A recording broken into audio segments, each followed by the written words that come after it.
Invité exceptionnel ce matin avec nous, Antar Yahya nous fait le plaisir d'être sur ce plateau. Antar, plus besoin de vous présenter. Depuis mercredi, vous êtes le héros de tout un pays puisque vous êtes celui qui a marqué le but libérateur pour l'Algérie face à l'Égypte à Khartoum. Vous allez à la Coupe du Monde avec l'Algérie. Ça fait 24 ans que votre pays attendait ça. Est-ce que vous réalisez que vous avez réussi un véritable exploit? On va dire qu'on commence à le réaliser tout doucement. On a vu les liesses dans notre pays hier quand on est arrivé à Alger. C'était vraiment incroyable. Je voyais aucun joueur dans notre équipe qui a vécu ça dans son passé. Et c'était extraordinaire. Est-ce qu'on ressent de la fierté? On pense à quoi à ce moment-là? C'est un grand sentiment de fierté. Je pense que ça, c'est la première chose. On se dit, bon, on a le sentiment du devoir accompli aussi. On se dit, on a réussi à faire plaisir à un peuple qui...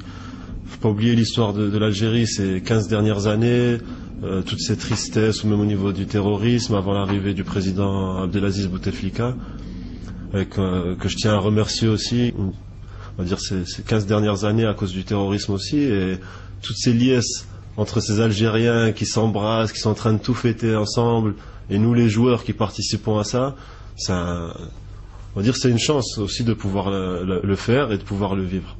On va revenir un petit peu sur le match. Antar, il y a 0-0, on joue la 40e minute, le ballon arrive de Karim Ziani, il passe au-dessus. Il faut que vous nous racontiez juste avant de la recevoir, au moment et juste après, ce qui se passe quand vous marquez le but. Comment ça se passe là? Je pense c'est un moment où on est dans une bulle en fait. Et quand vous marquez ce but-là, vous vous dites c'est bon, on va en Afrique du Sud? Non, ça n'a pas été le premier. Il est dedans, on les a eu déjà. C'est le début parce qu'on savait on s'est dit c'est une finale, ça va se jouer 90 ou 120 minutes, peut-être des tirs au but. Dans ces matchs-là, le premier qui marque prend un ascendant psychologique aussi.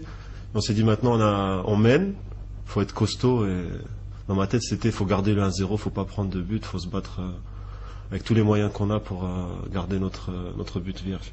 On sent, avec les épisodes qu'il y a eu pour le match retour au Caire, le caillassage du bus, on sent une famille, c'est plus qu'une sélection nationale. Vous avez hâte, j'imagine, de vous retrouver tous ensemble. Comment ça se passe dans le groupe? Ça vous a rendu plus fort cet épisode? Cet épisode aussi nous a rendu plus fort, mais pour la plupart, on se connaît depuis 6-7 ans.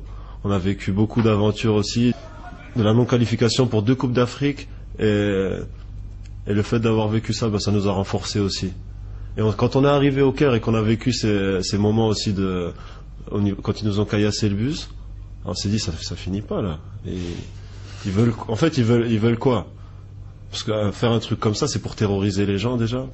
On va pas faire un match de foot, on va faire la guerre. Et sur le moment, on a tous paniqué, c'est clair. Mais après, quand on est remonté, on a pu voir ça avec les chants des joueurs. Et on s'est dit bon, c'est pas possible, on va pas laisser la qualif. Vous savez que l'Égypte menace de quitter la FIFA, menace de faire grève parce que la FIFA a ouvert une enquête sur cette affaire. Qu'est-ce que vous en pensez, vous? Ça suffit quand même. Moi, j'ai l'impression que c'est un peu un caprice en fait là. Soit je fais tout ce que je veux, quand au Caire c'est impossible de gagner, soit je joue plus.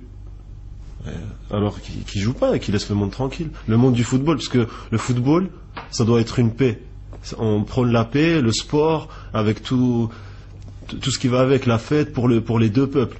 Si un président de la fédération qui avant le match appelle à la violence et qui dit une pierre pour chaque Algérien, on va plus au sport là, on va plus au foot.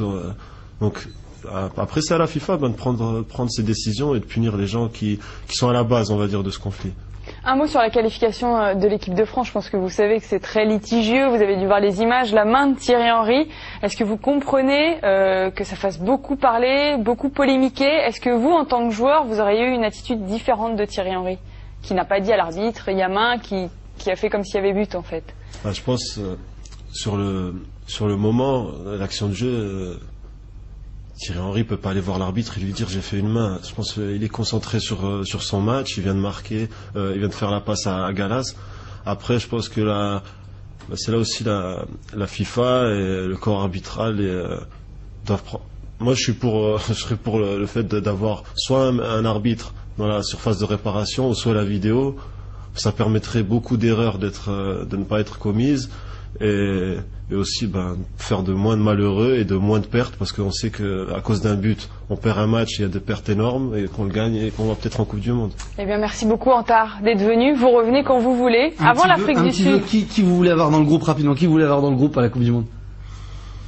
Si on va dire en un seul mot, la France, ça serait on va dire la cerise sur le gâteau, parce qu'on pourrait donner une autre image avec un France-Algérie de ce qui s'est passé là en termes de rivalité sportive et de, on va dire, de bonheur pour les deux peuples. Antar, si je vous dis une dernière chose, parce qu'on va s'arrêter. Si je vous dis 1, 2, 3, si je vous dis 1, 2, 3. Vive l'Algérie. Voilà, merci. Merci beaucoup Antar d'être venu, vous revenez encore une fois quand vous voulez.